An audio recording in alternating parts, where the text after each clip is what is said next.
बिस्मिल्लाहिर्रहमानिर्रहीम, अस्सलाम वालेकुम। इसाराना का सलाम कबूल कीजिएगा। इसाराना यूट्यूब चैनल, फेसबुक पेज पे मैं आपको खुश आमदीद कहता हूँ। शाद रहें, आबाद रहें, अल्लाह ताला की अमान में रहें, फलें फूलें, ज़िंदगी की बहारें देखें। तुम्हें और क्या दूँ मैं दिल के सिवाय, तुमको हमारी उम्र तो ना लग जाए, ना नज़र लग जाए, बस साड़ी दुआ लग जाए। अल्लाह ताला आपको हमेशा हमेशा अपने पसंदीदा लोगों में शामिल करे, आपकी इबादत को कबूल करे और इसी इबादत के सदक़े आपके घरों के ऊपर अपनी रहमतों का साया करे।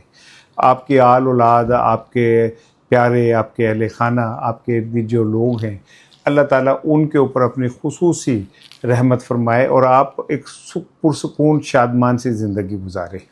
आज सोमवार है जनाब, 20 जुलाई है, 5 सफ़र है और 4 सावन है, first day of the week. और ये बड़ा हेक्टिक होता है क्योंकि छुट्टियों के बाद आप पहले दिन काम शुरू कर रहे होते हैं। आप ये इस टाइम मेरा व्लॉग जो बहुत सारे दोस्त वो हैं जो नमाज के बाद देखते हैं, बहुत सारे लोग नाश्ते के दौरान देख लेते हैं, बहुत सारे ट्रैवलिंग के दौरान देख लेते हैं।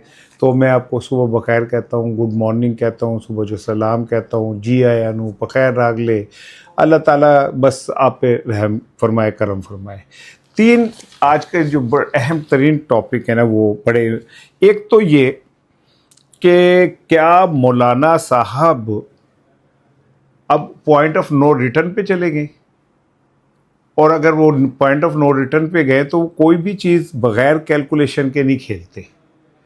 आज कल उन्होंने जिस तरह आप बड़ा सख्त किस्म की इस्टेब्लिशमेंट के हवाले से तकरीर की है, और मुझे ऐसा लगता है कि ये भी शायद कोई एक किसी बड़े एजेंडे का हिस्सा है, क्योंकि पाकिस्तान में एक खिचड़ी पक गई है और ये प्रेशर कुकर अब फटने वाला है। ये बात, मेरी बात आप लिख लें कि सियासी प्रेशर कुकर जो है ना वो फटने वाला है, क्योंकि जिस तरह चारों तरफ से यलगार हुई है, उस यलगार का तो मतलब यही लगता है कि मामलात जो हैं वो शायद हम बहुत, मैंने देखा दुनिया में क्या बहुत ताकतवर लोगों के हाथ में बाज़ों का कुछ नहीं रहता। कुछ मुझे ऐसे ही लग रहा है कि जो कुछ भी कहा जा रहा है वो कहीं ना कहीं को मैटर करता है।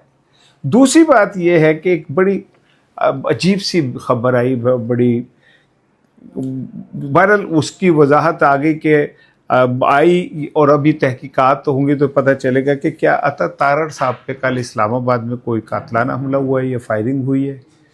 ये बड़ी एक वो है। मैं सबकी ज़िंदगियों के लिए दुआ गो हूँ, अता तारड़ साहब के लिए भी हूँ, अल्लाह ताला उन्हें। बट ठीक है भाई, सियासी इख्तलाफ है, सियासी इख्तलाफ चलता रहेगा। मैंने आपको बड़ी एक ब्रेकिंग खबर दे दी है। तीसरी खबर जो इम्पोर्टेंट चीज़ है वो है, आज ईरान का एक बहुत हैवी जो है ना वफद पाकिस्तान आ रहा है, वेरी हैवी। दावत मोहसिन नकवी साहब ने दी और आज उनके मुतालिक कहा जा रहा है कि वो आ रहे हैं, इराकची साहब भी आ रहे हैं और सिकंदर मूसा भी आ रहे हैं और बहुत सारे वज़ीर आ रहे हैं। अब ये जो अचानक पूरी काबीना का पाकिस्तान आना है, ये बहुत मानी खेज है। मानी खेज इस हवाले से है कि अगर ये ईरान और अमेरिका के दरमियान का कोई मामला होता तो इराकची साहब आ जाते, कालीबॉफ आ जाते, लेकिन अगर उनके साथ बहुत सारे वुज़रा भी आ रहे हैं तो क्या पाकिस्तान और ईरान के दरमियान, पाकिस्तान अब खलीज को लेके एक मेडिएटर का रोल अदा करने जा रहा है। ईरान के साथ, अमेरिका के साथ तो कर लिया कि अब सऊदी अरब, कुवैत, बहरीन, ये इन ममालिक के लिए भी पाकिस्तान जो है सालसी का किरदार पेश कर रहा है।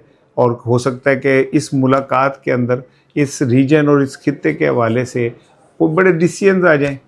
ये भी हो सकता है कि पाकिस्तान उन्हें अपनी ऑफिशियली मजबूरियां बताया कि पैना से की करिए, साढ़े को खान नू कुछ है कोई नहीं, जो हमें देता है हम उसके साथ तो खड़े होंगे ना। एनीवे, ये आज का जो उनकी आमद है ये बहुत ही इम्पोर्टेंट है। अब मैं अपने व्लॉग के आगाज़ से पहले एक चीज़ मैं आपसे शेयर करना चाहता हूँ। जावेद हाशमी साहब पॉलिटिकली अब मुझे कभी भी अच्छे नहीं लगे, लेकिन एक दिलचस्प बात यह कि मेरे निकाह के जो गवाह थे वो जावेद हाशमी साहब थे। इसलिए नहीं बुरे लगते कि मैंने उन्होंने फाइल आता उम्र कैद करवा दी तो उनके दस्तखत थे। जावेद हाशमी साहब और मरहूम ज़िया शाहिद साहब मेरे निकाह के गवाह थे। जावेद हाशमी साहब से मेरे बहुत सारी चीज़ों पे वो रहे। फिर जब वो पीटीआई में आए उन्होंने बहुत काम किया।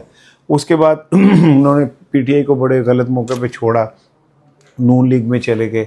लेकिन जावेद हाशमी में एक बात मैंने नोट की कि जावेद हाशमी अपने मन का आदमी है।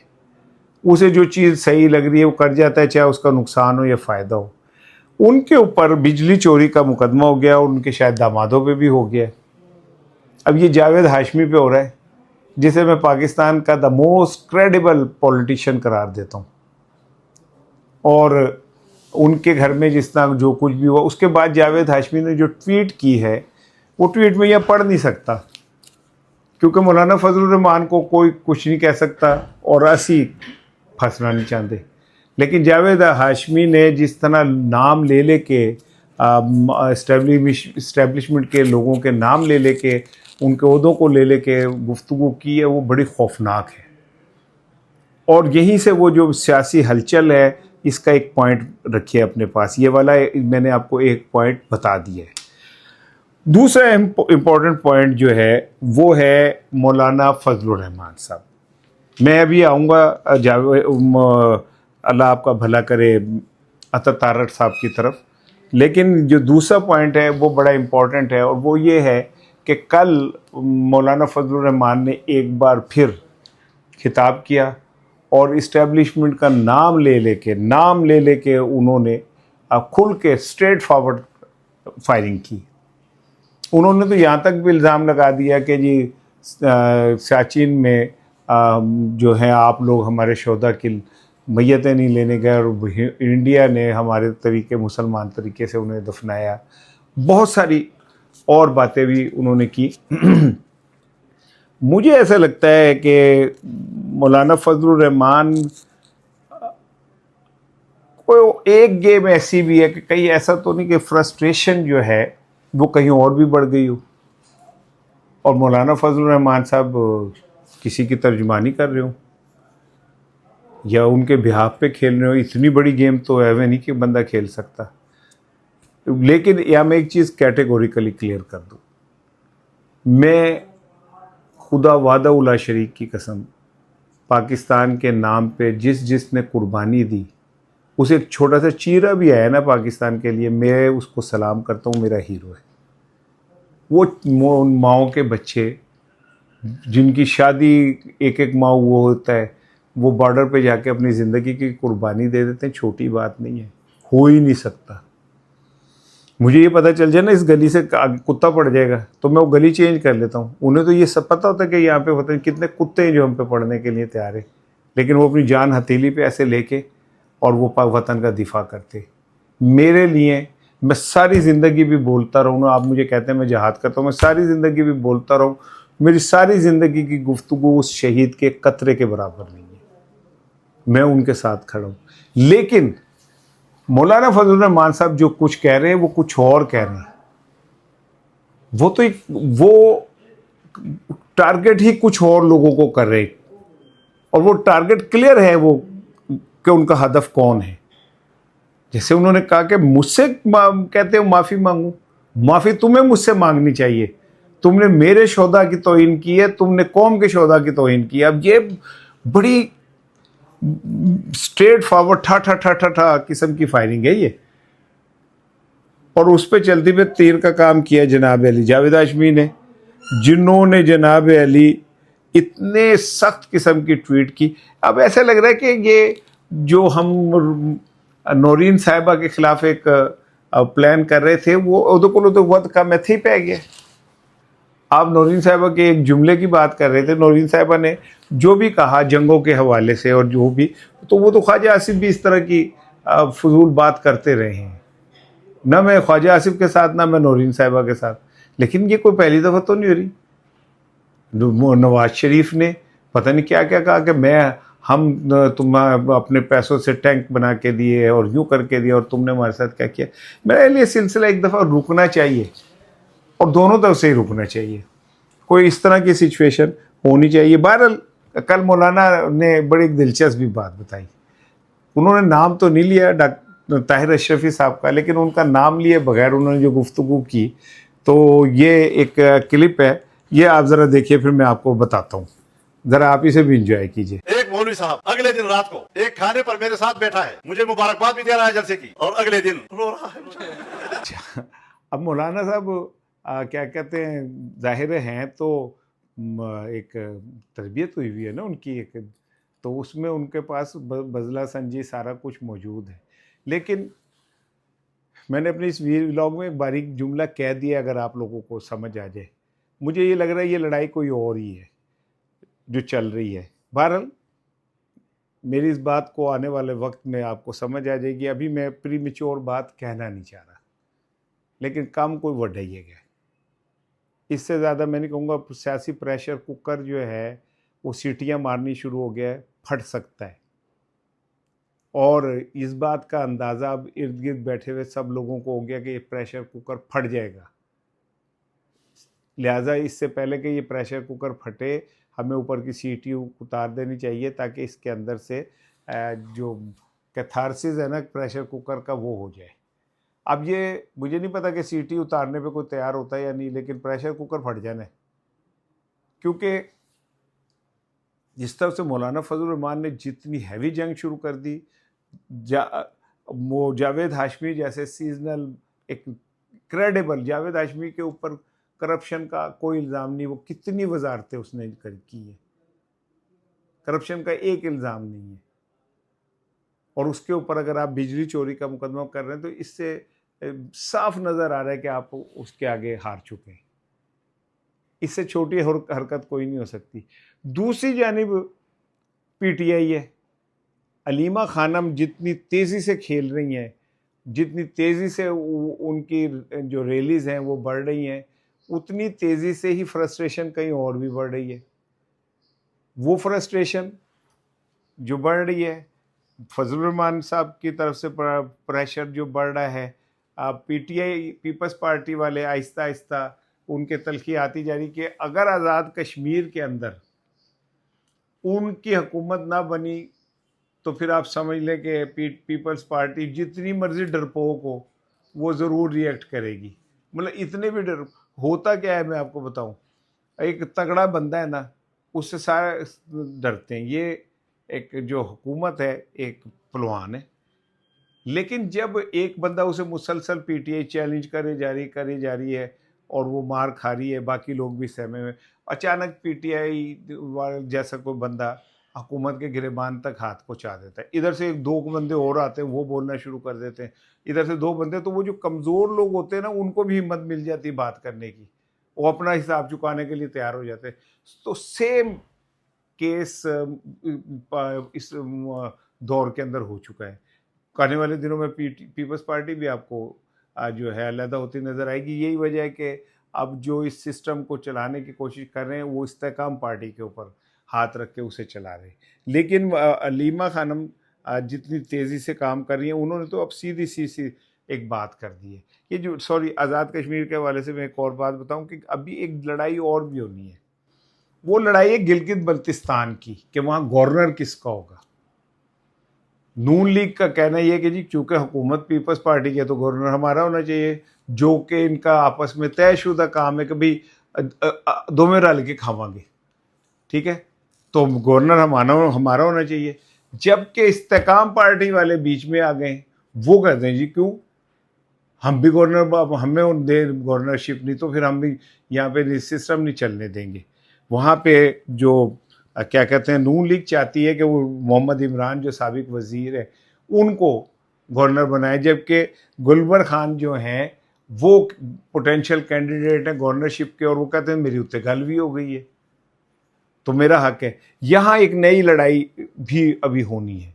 इसी तरह आज़ाद कश्मीर में वो बड़ी बातें करता है बिलावल भुट्टो, और पता नहीं क्या क्या, मैं यूँ कर दूंगा, मैं यूँ कर दूंगा। तो कैसे तुम लोग हो यार, तुम्हारे मुनाफिक चेहरे हैं। तुम वहाँ पे इलेक्शन लड़ रहे हो, तुमने वहाँ की सबसे बड़ी जमात को इलेक्शन से आउट किया, फिर तो इस जमहूरियत के चैंपियन बनी फिरते हो। गल्लां तुहाडे तो करा लो तुसी, जिवें तू दुनिया के सबसे बड़े इनकलाबी जो हैं आप हैं, आपके अलावा कोई है ही नहीं। बहरहाल आज़ाद कश्मीर की जो सूरत हाल है वो आने वाले दिनों में ख़राब होती जाएगी। मैं आपको बता दूं, ये जो महफूज से जलसे हो रहे हैं ना, कहीं पे महफूज जगह पे एक जलसा कर दिया, कहीं एक जगह कर दिया। अगर आपको आज़ाद कश्मीर की असल सूरत हाल समझनी है तो ये समझ लें कि जो परसों हुआ है उनके काफ़िले पे हमला, साबिक वज़ीर आज़म के, और उसमें एक बंदा मारा गया। उससे आपको अंदाज़ा हो जाना चाहिए कि जो लोग इस मैदान में उतरे हुए हैं उन्होंने भी अपना प्लान तैयार किया हुआ है। और इसका अंदाज़ा इससे कर लें कि वो एक वज़ीर आज़म जो आज़ाद कश्मीर का रहा है, जिमें भी सी लंगड़ा लुड़ा, तो वो अपने हलके में नहीं जा पा रहा। इससे आपको अंदाज़ा हो जाएगा कि कश्मीर के हालात क्या हैं। लेकिन मुझे अंदाज़ा हो सकता है, आपको अंदाज़ा हो सकता है, बाकी किसी को नहीं हो सकता। पता नहीं क्यों नहीं हो सकता, मुझे नहीं पता कि किसी और को क्यों नहीं हो सकता, हालांकि अंदाज़ा होना चाहिए। अलीमा खानम जितनी तेज़ी से केपी के अंदर ग्रिप बना रही हैं अपनी, उतनी तेज़ी से जो ये अपने हमारे वज़ीर आज़म साहब, वज़ीर आला साहब हैं जो इश्क़ इमरान में मारे जाने थे, उतनी ही तेज़ी से माशाल्लाह वो बैकग्राउंड में जाते जा रहे हैं। अब लोग पूछते हैं भाई कहाँ है मीना खान, कहाँ पे हैं अफरीदी साहब? वो कहते नहीं जी गुआचे बारे सूचना वाली गल है, होर कोई गल नहीं की। एक मैंने आपने वो तख्ती शेयर की थी जिसमें सबके नाम थे, खान साहब के नाम नहीं थे। एक मैं ये और शेयर कर रहा हूँ, इसमें ये देखें कि अब ये देखें वज़ीर आला खुद, गवर्नर, शाहिद अफरीदी के साथ तस्वीर है माशाल्लाह, रहीम शाह, और फिर उसके बाद वो एक आयमा बेग। इमरान खान की तस्वीर नहीं है। वो लानत है ऐसे बोर्डों के ऊपर जिसमें इमरान खान की फ़ोटो ना हो, कम अज़ कम वहाँ पे आपसे कहीं अच्छी मरियम है जो हर बोर्ड पे अपने वालिद साहब की तस्वीर लगाती है, चाहे वो बैतुल खला का ही बोर्ड क्यों ना हो। आपने इमरान खान को तो माइनस करना शुरू कर दिया सुहेल अफरीदी साहब, और आप यू आर रिस्पॉन्सिबल, आप मुजरिम है पूरी पीटीआई के। आपने पीटीआई को धोखा दिया है, आपने गंडापुर से ज्यादा धोखा दिया है पीटीआई को। गंडापुर को मैं आज ग्रेस मार्क्स देता हूं कि उसने इन मुश्किल हालात के बावजूद भी उसने आखिरी दम तक एक माहौल बनाए रखा। तुम तो इतने डर गए हो कि तुम तो बिल से सर बाहर नहीं निकालना चाहते। एक बंदा सी पिस्तौल फड़ के खड़ा है तो किसी क्या कितने खड़े हो जनाब सुहेल अफरीदी साहब? कहता यार मैं शेर का शिकार करने चला। तो कहते जा क्यों नहीं रहे? कहते यार गली च ने कुत्ता बैठा, मैनू डर लगता। वाह भी वाह तुहाडी बहादुरी।